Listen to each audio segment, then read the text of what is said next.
संविधान और न्याय के इतिहास का एक महत्वपूर्ण पड़ाव इस बीच में तय हुआ है, और वो पड़ाव है विचार और अभिव्यक्ति की स्वतंत्रता की एक बार फिर से स्थापना। और इस कार्य को जो इन दो वकीलों ने कर दिखाया है वो हैं मयंक यादव और श्रेय यादव। श्याम मीरा सिंह के केस में, जिसमें कि ये सवाल था कि क्या सुप्रीम कोर्ट के जजमेंट और किताबों के आधार पर कोई वीडियो बन सकता है या नहीं बन सकता है, इस मामले में फाइनली इन दो वकीलों ने वो कर दिखाया है तर्कों के आधार पर और संवैधानिकता और कानूनों के आधार पर, जो बिल्कुल एक ऐतिहासिक मामला है। और इस पर बात करने के लिए दोनों वकील हमारे साथ हैं। मयंक जी, बहुत बहुत स्वागत है आपका। श्रेय जी, आपका भी बहुत बहुत स्वागत है। बहुत बहुत बधाई, मुबारकबाद। आप लोगों ने एक बहुत बड़ा काम कर दिखाया है, और संविधान की जो आर्टिकल्स हैं विचार और व्यक्ति की स्वतंत्रता, उसको आप लोगों ने फिर से अंडरलाइन किया है। मयंक जी, इस केस के बारे में सबसे पहले तो बताइए कि जजमेंट क्या कहता है। हाँ, आज जो ऑर्डर पास हुआ है बेसिकली उस ऑर्डर का अगर मैं आपको बोलूँ आप उसका मतलब बताऊं। जो उसमें दो पार्टीज थे, मतलब मूल रूप से तीन पार्टीज थे। पहली पार्टी थे राम रहीम, जो कि कन्विक्टेड हैं दो लोगों के, दो महिलाओं के बलात्कार में। और दो, एक जर्नलिस्ट और एक एक प्रोसिक्यूटर्स के भाई के जो हत्या के मतलब जिसमें कन्विक्ट हो चुके हैं। वो इस केस में प्लेंटिफ हैं, यानी कि इन्होंने इस केस को दायर किया था। ये एक डिफेमेशन का केस था, मानहानि का दावा जिसको कहते हैं हिंदी में। और इसमें दो डिफेंडेंट थे। एक गूगल, जो जो कि मूल रूप से इंटरमीडिएटरी है, कुछ कर रहा है। और हाँ होस्ट करता है बेसिकली। और इसमें दूसरे जो इंटरमीडिएटरी जो दूसरे डिफेंडेंट थे वो थे श्याम मीरा सिंह, जिनको हम डिफेंड कर रहे थे, जिन्होंने राम रहीम के क्रियाकलापों को लेकर एक वीडियो बनाया था मूलतः। तो हम उनको डिफेंड कर रहे थे, श्याम मीरा सिंह को। तो मूलतः केस ये था कि राम रहीम का दावा ये था कि इन्होंने श्याम मीरा सिंह ने अपने वीडियो में इनकी मानहानि करी है, कुछ कुछ तथ्यों को लेके, कुछ कुछ बातों को लेकर। श्याम मीरा सिंह की तरफ से हम लोग अपीयर हुए, और हमारा यह कहना ये था कि श्याम मीरा सिंह ने जो अपना एक वीडियो बनाया है वो पूरी तरह तथ्यों पर आधारित है। और मूल रूप से जो सीबीआई स्पेशल कोर्ट ने जो जजमेंट पास किए हैं, उनके एक विवेचना कह सकते हैं, या उन तथ्यों पर आधारित वो एक वीडियो है। तो उसी आधार पर, और एक किताब श्याम मीरा सिंह ने कोट की थी, एक अनुराग त्रिपाठी कोई पत्रकार हैं, बीबीसी में रहे हैं पहले, उनकी इनकी डेरा सच्चा सौदा पर एक उनकी एक किताब है, उस पर आधारित जजमेंट्स, और उस किताब पर आधारित वो वीडियो था। तो आज कोर्ट का निर्णय इसलिए ऐतिहासिक है क्योंकि दूसरे पक्ष की तरफ से दावा ये था कि जजमेंट की बात तो खैर ठीक है, उस पर तो हम लोग जानते हैं, हम लोग एक सामान्य ज्ञान भी है, और एक एक एक सेटल्ड लॉ भी है कि ठीक है, जजमेंट को आप कोर्ट कर रहे हैं तो उसमें एक एक एक आमतौर पे हम लोग समझते हैं कि ठीक है, कर सकते हैं। राइट। लेकिन एक एक जर्नलिस्ट के लिए, सपोज मैं इसका एक उदाहरण इस तरह से देता हूँ कि अगर अमेरिका में क्या हो रहा है, तो आप वहाँ के अखबार, वाशिंगटन पोस्ट से या जो भी अखबार होंगे उनको आप पढ़ेंगे, और उसमें जो खबर छप रही है आप उसका एक सोर्स देके आप बता सकते हैं, वॉशिंगटन पोस्ट की खबर ने ये कहा, फला फला हरकत वहां पे हुई, या फला फला क्रियाकलाप वहां पर हुआ। या इसराइल में कोई चीज हो रही है तो आप कहेंगे अल जजीरा ने कहा कि फला फला चीज वहां पर हुई है, आप उसका एक सोर्स बता रहे हैं और जो उस खबर में छपा हुआ है। इस केस में जो हमारी तरफ से, जिनकी तरफ से हम प्रस्तुत हो रहे थे, श्याम मीरा सिंह, उनकी तरफ से हमने यही कहा कि उन्होंने उस किताब को कोट किया है राइट। कि श्याम मीरा सिंह ने फला फला बात कही है, और उन्होंने उस किताब का जिक्र किया है बाकायदा सोर्स लेकर। दूसरे पक्ष का दावा ये था कि वो चूंकि भले ही वो सोर्स का नाम ले रहे हैं, लेकिन वह बात डिफेमेटरी अपने आप में, इसलिए उनका उस बात का रिपब्लिकेशन भी डिफेमेटरी होता है। तो हमारी तरफ से दलील ये थी कि चूंकि वो बात भी अभी तक डिफेमेटरी साबित नहीं की जा सकी है, कि आपने उस बात को, उस किताब को छपे हुए 5 साल हो चुके हैं, आपने उस किताब पर कोई दावा नहीं किया है, कोई क्लेम नहीं किया राइट। है, कोई केस नहीं किया है। आज 5 साल बाद उसके ऊपर कोई अगर उसको किताब को लेके अगर कोई टिप्पणी कर रहा है, तो आप कैसे आ सकते हैं? तो और इसको दूसरी नजरिए से हम देखें, आप किस तरह से, अगर कोई जर्नलिस्ट है, सपोज आप हैं, आप आज अमेरिका में बैठे हुए हैं, अगर आपको भारत के बारे में टिप्पणी करनी है, तो आप हर फैक्ट को यहाँ पे जमीन पे आकर, अगर आप प्रैक्टिकली याद देखें ना, तो आप हर फैक्ट को यहाँ पे आकर आप वेरीफाई नहीं कर सकते हैं। जो यहाँ के सोर्सेज हैं, जो यहाँ की जो चुनिंदा एजेंसियां हैं, न्यूज एजेंसियां हैं, आप उनमें जो खबर छप रही है उसी के आधार पे आप अपनी राय बनाएंगे। सही अगर बात है, टाइम आपको में ये कम से कम काम, टाइम में तो पीछे नहीं जा सकते हैं, हाँ, नहीं जा जाके सकते फिर से आप, देखेंगे। संभव नहीं है आपके लिए, आप संभव नहीं, आप कैसे करेंगे? सपोज अगर इमरान पाकिस्तान में इसमें आपको एक चीज, आपको मैं चीज जो मैं आपसे जानने की कोशिश करूंगा कि जो डिफेंड इसमें जो प्लेंटिफ थे जिन्होंने केस किया, उनके वकील इसमें लॉ का कौन सा क्वेश्चन ला रहे थे कि मतलब जिसको कोर्ट से वो रिलीफ चाह रहे थे वो क्या था एग्जैक्टली, जो आर्गुमेंट था, कोर आर्गुमेंट क्या था इसमें का? उनके आर्ग्यूमेंट बेसिकली ये, हमारी जो मेरा मानना है, जिस पे मेरा ये है कि ना, ये मेरिटलेस केस था। लेकिन उनकी तरफ से दावा ये था कि पहला आर्ग्यूमेंट उनका ये था कि अनपब्लिश्ड डॉक्यूमेंट, जो सॉरी अनचैलेंज डॉक्यूमेंट है, जो भी अनचैलेंज डिफेमेटरी डॉक्यूमेंट है, उसका रिप्रोडक्शन हो रहा है। राइट। ठीक है, अनचैलेंज डिफेमेटरी डॉक्यूमेंट, तो हमने कहा ये अपने आप में एक कॉन्ट्रडिक्टरी बात है। अनचैलेंज भी कह रहे हैं और आप डिफेमेटरी भी कह रहे हैं। राइट।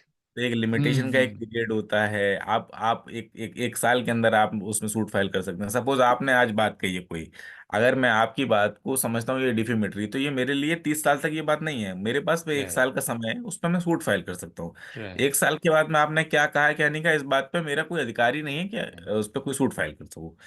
दूसरा इनका पक्ष ये था कि अ, एक अनपब्लिश्ड डिफेमेटरी स्टेटमेंट पे दूसरा इनका ये कहना था कि इनका जो जिस पे ये बार बार रिलाई कर रहे थे दूसरा पक्ष, और उनकी राइट। तरफ से सीनियर एडवोकेट जो हैं मोहित माथुर अपीयर हो रहे थे, जो कि Delhi high court bar association के प्रेसिडेंट भी हैं। उनका बार बार कहना यह था कि चूंकि काफी बड़ा मेरी वकील खड़ा किया था अपील, उन्होंने।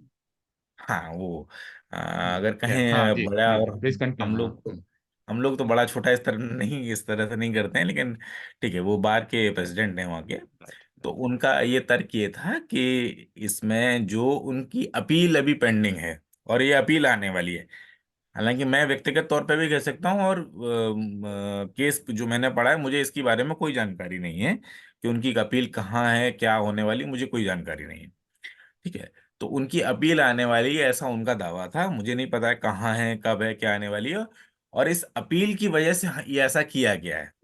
तो ये दावा कोई ये नहीं है। तीसरा दावा उनका हाँ। ये था कि किताब का सर्कुलेशन तो हो सकता है, उनका उनके जो वकील थे पिछली तारीख में उन्होंने कहा कि किताब का सर्कुलेशन तो 8-10 हजार हुआ होगा, या मैक्सिमम ऐसा कुछ होगा, लेकिन वीडियो जो है ये 5 या 10 लाख के उसमें गया होगा। तो इसमें हमने उनको एक केस लॉ भी साइड करके दिया कि किताब का सर्कुलेशन क्या है, या जो उसकी पब्लिकेशन की जो एक सर्कुलेशन की एक लेंथ है, या जो उसकी क्षमता है, कहाँ तक कितने लोगों तक पहुंच सकती है, ये कोई जो टेम्परेरी इंजंक्शन मिलता है, जिसको हिंदी में हम लोग कहते हैं ना कि स्टे मिल गया है, उसका राइट। कोई एक एक वो एक बुनियाद नहीं हो सकती है ये। राइट, तो मयंक जी, ये थोड़ा सा मैं चीज वो अपने है। व्यूज को होल्ड कीजिए, मैं एक बार श्रेय जी से भी इनिशियल टिप्पणी ले लेता हूं और फिर जी उसके बाद जी हम लोग जी बातचीत को आगे करेंगे। श्रेय जी, बहुत जी बहुत बधाई आपको, आप लोगों ने एक बहुत महत्वपूर्ण केस जीता है और नागरिक नागरिक अधिकारों के लिए इसका बहुत ज्यादा महत्व है। तो ये जो केस है इसका ऑपरेटिव इम्प्लीकेशन क्या है, फाइनली क्या होगा, मतलब हुआ क्या, जरा एक बार इसका एक ऑपरेटिव पार्ट हमें एक बार बताइए प्लीज। जी सर, मैं ऑपरेटिव पार्ट बताने से पहले थोड़ा सा बता दूं कि लास्ट में क्या हुआ था। राइट। क्योंकि उनकी जो भी दलीलें थी वो कोर्ट ने नहीं मानी थी। तो उसमें कोर्ट ने सबसे पहले जो एक ऑर्डर था वो डिक्टेट कराना ये शुरू किया था कि हम अपने वीडियो में एक डिस्क्लेमर डाल दें, और वो वही वीडियो जो अभी एग्जिस्ट करता है उसको हम पब्लिक करें, बस एक डिस्क्लेमर डाल के छोड़ दें। बट क्योंकि उनकी तरफ से वो कंटेंशंस रही, और वो जिस तरीके से लास्ट तक वो काफ़ी एजिटेटेड रहे, तो उसमें कोर्ट ने एक मिडिल ग्राउंड आई थिंक ये निकाला कि हम उस वीडियो को रिमूव करके डिस्क्लेमर डालें, उस डिस्क्लेमर में अपने सोर्स डालें, और फिर उसे हम री अपलोड कर दें। तो टेक्निकली वो काम वही हो रहा था, बस उसे थोड़ा सा अलग नजरिया दे दिया गया। उसमें कहने का मतलब, अगर मैं सर इसमें थोड़ा सा एक मैं बात में ऐड करूंगा, जो जो वीडियो उन्होंने श्याम मीरा सिंह ने डाला है, वीडियो वही रहेगा। जो ओके। बेंच ने ये कहा कि आप सिर्फ इसमें एक डिस्क्लेमर डालिए। उनका ये ओरल ऑब्जर्वेशन भी था, ऑर्डर पे पता नहीं आता है नहीं आता है, देखेंगे हम लोग। उनका ऑब्जर्वेशन है कि आप सिर्फ इसमें एक डिस्क्लेमर डाल दीजिए कि the video is based on the judgments passed by the trial court और trial court and the book so and so, जो अनुराग त्रिपाठी की बुक है। ये श्रेय सर प्लीज। जी हाँ प्लीज, हाँ जी। कंटिन्यू कीजिए श्रेय। तो ऑपरेटिव पार्ट उसका यही था कि अब हमें अपने वीडियो को रिमूव करना है, उसमें डिस्क्लेमर डालना है और उसमें सोर्सेज मेंशन करने हैं, और फिर हम्म, उसको हमारे पास लिबर्टी है कि हम उसे दोबारा अपलोड कर सकें।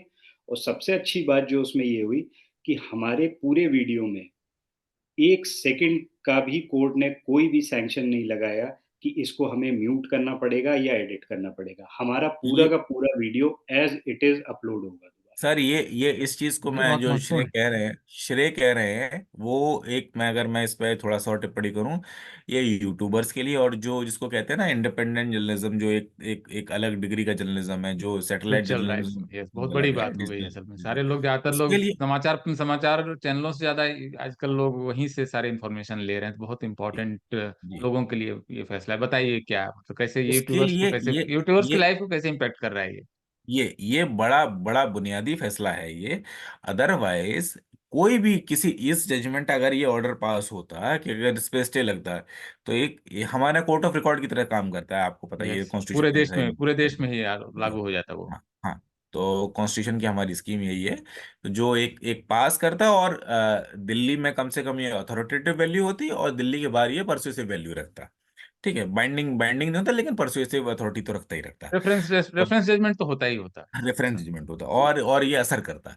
तो राइट। कहीं जो भी यूट्यूबर्स काम करते हैं उनके लिए ये होता है कि आप वीडियो बनाएंगे, आप अगर आपको सपोज आपको आपको कोई भी, अगर कोई भी रिपोर्ट करनी है, आप जाके एक एक पॉइंट वेरीफाई नहीं कर सकते हैं, ये नहीं कर पॉसिबल सकते। नहीं है किसी जर्नलिस्ट के लिए।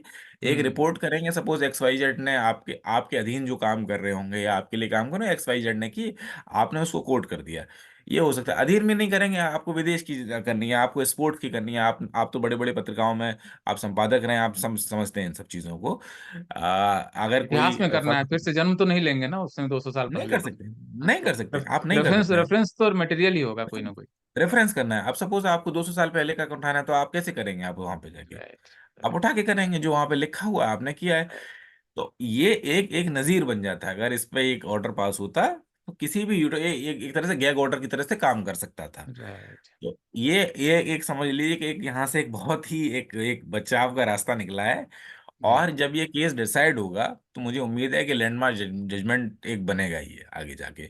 और आज यूट्यूबर्स, ही आप लोगों के लिए बहुत अच्छी खबर है कि आप लोग इस जजमेंट की कॉपी तो अपने पास बिल्कुल सुरक्षित अपनी पॉकेट में रख लीजिए, मतलब डाउनलोड करके। ये आपके बहुत काम आने वाला है, बहुत तरह से आपको ये आपके लिए उपयोगी होगा। मतलब आपको एक ग्राउंड दे रहा है कि आप अगर रेफरेंस के बेस पर कुछ करेंगे, मैं आंसर में ठीक कर रहा हूँ ना, अगर आप रेफरेंस के बेसिस पे ये कुछ कर रहे हैं तो आपका डिफेमेशन का बेसिकली केस बेसिकली उतनी अभी आसानी से अभी सीधा नहीं लगेगा। हाँ, अभी एक्चुअली ऑर्डर आया नहीं है। जब तक मैंने चेक किया था तब तक ऑर्डर अपलोड नहीं हुआ था। तो मैं ओरल ऑब्जर्वेशन में बता सकता हूँ कोर्ट में, वो मैं एंड मेरा एक्सपीरियंस है जो मैं बता सकता हूँ, जो मैंने सुना वहाँ पे। राइट। राइट। वहाँ पे जो जज थे उन्होंने ये कहा कि जो वो the defendant was coating just the, मतलब हिंदी में बता देता हूँ, द डिफेंडेंट जो थे वो सिर्फ एक सोर्स को कोट कर रहे हैं, इसमें उनका कोई नहीं है, और उन्होंने तब भी एक क्वेश्चन लगाया है। तो एक तो चीज ये हो गई, और दूसरी चीज उन्होंने ये कहा कि आप सिर्फ इस तरह से नहीं कर सकते, गैग ऑर्डर नहीं पास कर सकते हैं किसी के अगेंस्ट में, एक बात है। तो तो फाइनली ये एक, श्रेय सर, इसमें फाइनली जिस तरह से ये केस इवॉल्व हुआ, डिफेमेशन, और उन्होंने उसके लिए हर्जाना मांगा था, तो फाइनली कोई श्याम मीरा सिंह को कोई पैसा वगैरह तो अब नहीं देना पड़ रहा है ना? That is settled. नहीं इज दैट सर, मैं सेटल्ड? इसमें क्लैरिफाई करूं कि आज जो ऑर्डर पास हुआ है वो केवल इंजंक्शन पे ऑर्डर पास हुआ है। जो उनकी मेन डिफेमेशन सूट है वो अभी कंटिन्यू रहेगी। राइट। हाँ, हालांकि उसमें अभी हालांकि इसमें फैसला आज आने में आज काफी टाइम लगेगा। श्रे अभी इसमें तो श्रे पूरा जो प्रोसेस होती है श्रेय उसको सर श्रेय सर अगर बताएंगे कि आज जज साहब थे वो इस पर डिक्री पास करना चाह रहे थे, अगर सर इसमें राइट। ऐड करें। राइट। हाँ, ये मयंक सही कह रहे हैं कि जज जब ऑर्डर पास कर रहे थे वो उस ऑर्डर को एज अ डिक्री पास करना चाह रहे थे। लेकिन राइट। उनकी तरफ से ये आया कि नहीं, हमें इसे डिक्री नहीं कराना है, हमें केवल इंटरिम जो इनकी एक इंजंक्शन एप्लीकेशन थी उस पे केवल ऑर्डर चाहिए। तो डिग्री क्या होता है? बाकी डिक्री का मतलब ये होता है कि अगर डिक्री होता तो डिक्री को एज ए एक जजमेंट के तौर पर, जजमेंट और ऑर्डर में एक राइट। डिफरेंस होता है। हाँ, तो मैं ये चाहता हूँ आज दर्शकों को आज पता रहे ये। यस। हाँ, मैं ये इट थोड़ा इज सा कॉम्प्लेक्स बेसिकली, हो जाएगा, कॉम्प्लेक्स हो जाएगा, तो इतना होने मैं दीजिए अभी कॉम्प्लेक्स सर, चिंता मत कीजिए। नहीं, 2 मिनट में डिक्री, हाँ, आंसर समझा डिक्री, रहे हैं। हाँ, decree is basically final adjudication of the issue. Fine. जी जी। और ये इंजंक्शन जो है वो एक मतलब टेम्पररी इंजंक्शन ये जजमेंट, टेम्पररी एक एक एक मतलब रिलीफ या रिलीफ नहीं होना जो है वो है। एक इसको इसको इसको बोलते हैं इंटरलोक्यूटरी एप्लीकेशन के ऊपर इंजंक्शन दिया जाता है, जिसको हिंदी में बोलते हैं हम लोग, जो देशी भाषा में बोलते हैं, जो लोग समझते हैं उसको स्टे बोल देते हैं आमतौर पे, स्टे राइट। मिल गया। तो ये राइट। Order right. 39 में एक होता है सीपीसी में। तो जज जो चाह रहे थे इसको फाइनली एडजुडिकेट करना चाह रहे थे, इसको डिसाइड करना चाह रहे थे, जो उनका ऑब्जर्वेशन था, जो हम लोगों ने समझा, उन्होंने कहा भी कि इसको आज ही वो शायद खत्म करने के इच्छा में थे। लेकिन चूंकि एक वो जो भी रीजन है, वो मेरा कहना ठीक नहीं है, राइट। हाँ, उसको वो। भी रहने देते हैं क्योंकि वो मुझे लगता है फाइनल जजमेंट भी वो एक तरह से रिटन जजमेंट भी लेकिन आ जाए, और क्योंकि केस अब वो कुछ इस लेकिन तरह सर से। मुझे लगता है कि एक लैंडमार्क जजमेंट बनेगा, अगर ऑलरेडी। जिस तरह से, अगर जिस तरह राइट। का ये केस है।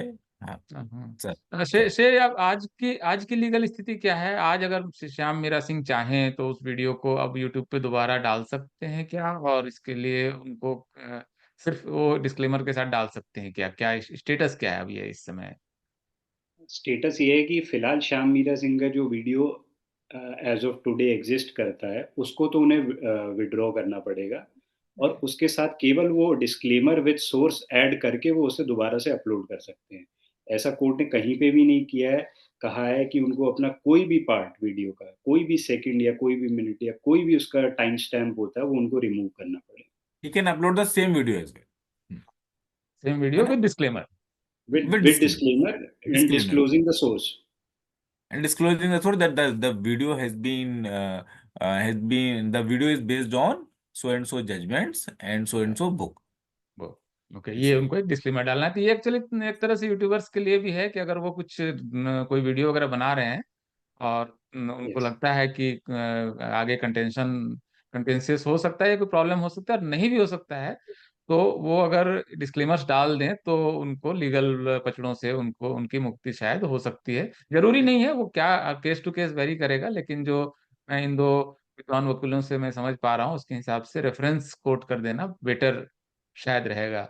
हाँ, मयंक रेफरेंस जी की कोट और कर देना। यस, तो मयंक जी मतलब बातचीत मेरे ख्याल से मोटे तौर पर हो गई है। कोई और अगर आप फाइनल इसमें कुछ आपको आप कहना चाहें तो आप दोनों लोग अपने फाइनल जो जजमेंट है उसके इम्पोर्टेंस पर और उसकी बात पर जो भी कहना है, तो मयंक जी और श्रेय जी पहले आप शुरू कीजिए, और मयंक जी को उसके बाद सुन के हम लोग बातचीत खत्म करेंगे। जो भी अगर या कोई और अगर महत्वपूर्ण चीज है तो प्लीज प्लीज उसको अंडरलाइन कर दीजिए। एक श्रेय जी। एक सर, एक महत्वपूर्ण चीज़ है जो मैं बोलना चाहता हूँ कि हमारी तरफ से जो आर्ग्यूमेंट्स दी गई थी उसमें हमने एक बहुत महत्वपूर्ण आर्ग्यूमेंट ये दी थी कि अगर आप देखें तो जो प्लेंटिफ हैं, जो गुरमीत राम रहीम है, उन्होंने ना पेंगुइन जिसने वो किताब छापी उस उसको पार्टी बनाया, ना उस हम्म। ऑथर को पार्टी बनाया, ना उन्होंने और जो मीडिया हाउसेज हैं जैसे इंडियन एक्सप्रेस है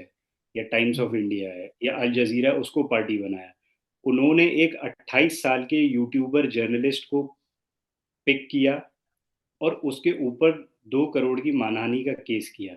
तो हमारा कहना ये था कि ये केवल ये जो एक्सरसाइज इन्होंने करी है, they want to make an example out of him, right. एक काफी कोई बात डेटरेंस की नहीं है। तरह ये काम करे कि अगर आप ये करोगे तो आपके साथ, because they are not going after the big fish. वो राइट। एक वो एक यंग से जर्नलिस्ट को पकड़ रहे हैं और उसके ऊपर इस तरीके से केस कर रहे हैं। तो ये भी एक बहुत बहुत महत्वपूर्ण चीज इम्पोर्टेंट थी। है, तो बहुत जो इम्पोर्टेंट जितने आर्गुमेंट था आपका बडिंग ये। जर्नलिस्ट हैं जो यूट्यूब पे हैं, राइट। वो ये चीज जरूर ध्यान रखें कि अगर वो सोर्स मेंशन करते हैं या वो एक डिस्क्लेमर देते तो उनके लिए बहुत हेल्पफुल हो जाएगा, ताकि वो इस तरीके किसी भी केस होगा तो लीगल वो भी इश्यू फिर में नहीं पार्टी उलझे। बनेगा जिसको सोर्स कोड कर रहे हैं वो, और वो आएगा तो फिर तो वो बहुत सारी चीजें लेकर आएगा, मतलब अपने, और उस हालांकि किताब हालांकि किताब के हालांकि लेखक को अगर ये पार्टी बनाते तो वो किताब का लेखक आकर 10 बातें और करता, और ये तो खुद कन्विक्ट हैं, अपराधी घोषित हैं, साबित हो चुका है हर मतलब जी। कोर्ट से आज की तारीख में, तो वो अपराधी हैं।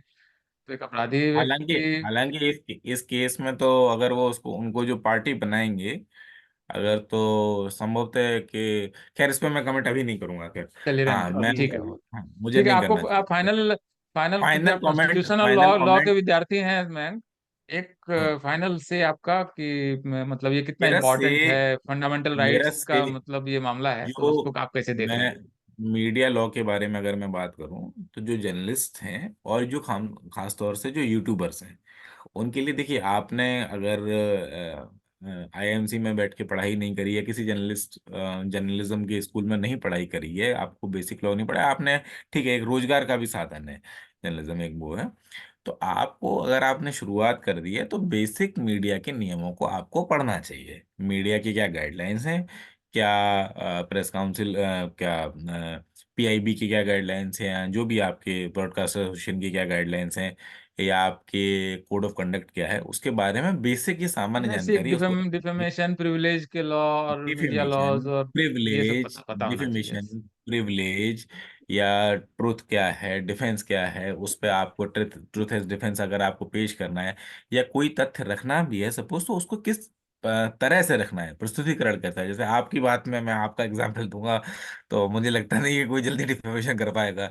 और नहीं, उसमें आप क्या है कि मैंने तो अपने जब संपादक रहते हुए अपने सारे स्टाफ को बोल दिया था, जो मीडिया लॉ नहीं जानता है वो हमारे यहाँ कुछ नहीं लिख भी नहीं सकता है, अपने सारे स्टाफ को निर्देश था, और उनको बकायदा उनका मैंने उनको टेस्ट देकर सारे, एक बकायदा हम्म, उनका टेस्ट लिया था, टेस्ट देकर सारे टेस्ट को पढ़िए, उसके लिए हम्म। टेस्ट दीजिए और इसके बाद फिर काम कीजिए, तब तक अभी आप कुछ लिख नहीं सकते और हैं। बहुत मैंने तो बहुत बेसिक है, स्ट्रिक्टली उसको बहुत किया था बेसिक कि है, आपको मीडिया लॉज तो आपको पता होना ही चाहिए, डिफेमेशन बहुत और बेसिक प्रिविलेज है, ये तो पता होना चाहिए। Yes। बहुत बेसिक है। मुझे लगता मतलब ये है तो एक वही हफ्ते डॉक्टरी करने के लिए उतरे हैं और आपको मतलब मरीज पे आपने वो पेट काट दिया और पता चला कि आपको सिलना नहीं आता अंदर कहाँ पर गुर्दा है, कहाँ की मतलब नहीं और क्या पता और ये नहीं। लॉज सिलने कोई बहुत जटिल सिलने के लॉज लिए नहीं है। सिलने के लिए आपने स्किन सिलाई मशीन में लगा दी है। यस। नहीं तो ये नहीं, बहुत और महत्वपूर्ण बात बोल और रहे हैं ये मयंक जी आप। हफ्ते हफ्ते 10 दिन का काम है। अगर आप तमीज से पढ़ेंगे, किसी भी यस। एक यूनिवर्सिटी का मीडिया लॉ का सब्जेक्ट उठाएंगे, तो आपको मिल जी, जाएगा, और इग्नू का बहुत साठ बेसिक है। सत्तर पेज का एक बुकलेट है, उतना पढ़ लेंगे तो मतलब कानून में बेसिक फंसेंगे है, नहीं, इतना तो गारंटी है। बेसिक है, बहुत बेसिक है, तो उसकी आपको जानकारी होनी चाहिए। और अगर आप मीडिया और इस तरह का, अगर आप जो जिसको कह सकते हैं, आप रिस्क लेके, आप जिसको आप सो कॉल्ड इन्वेस्टिगेटिव जर्नलिज्म कह रहे हैं, तो आपको जो सुप्रीम कोर्ट, हाई कोर्ट्स के जो अपडेट्स आ रहे हैं, उनके बारे में थोड़ी पता जानकारी होना होनी चाहिए। चाहिए, ताकि राइट, और आप मैं तो कुछ नहीं कहूंगा तो कि अपना जो डिफेंस कर यूट्यूबर्स हैं वो एसोसिएशन बना के मयंक जी और श्रेय जी को वकील अपना नियुक्त कर लें, ताकि उनके केस ये जितने इफेक्टिवली लड़ सकते हैं शायद, और कम से कम अब तो हमें ये साबित हो गया कि आप लोग बहुत अच्छे से इस केस को लड़ सकते हैं। तो आप लोगों को बहुत बहुत बधाई, और सारे यूट्यूबर्स को भी बधाई कि उन्होंने, और सारे जो कम्युनिकेशन के काम में है उनको भी बधाई कि एक महत्वपूर्ण पड़ाव भारत के लॉ हिस्ट्री में इस केस के जरिए सेटल होने वाला है, क्योंकि सोशल मीडिया के ज़माने में ये चीज़ धीरे धीरे ही सेटल होगी और अब हो रही है। आप लोगों का बहुत बहुत शुक्रिया, धन्यवाद। सब बहुत बहुत धन्यवाद। सब थैंक यू।